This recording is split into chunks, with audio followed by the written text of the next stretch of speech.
Welcome, in front of me is a Redmi 15 and today I will show you how you can capture a screenshot on this phone.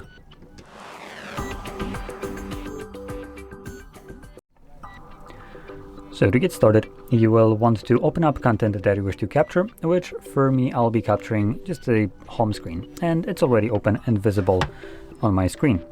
Next, once you have your content open and visible, all you will need to do is just hold power button and volume down at the same time.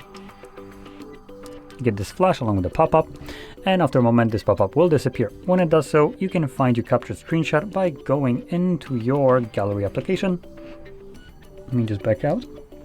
By default, you would be located right in here, which you will find your screenshots here. But later on, if you're trying to find some screenshot that I have captured a while ago, it might be much easier to navigate to the second tab right here, which are albums, and locate an album called Screenshots and Screen Recordings.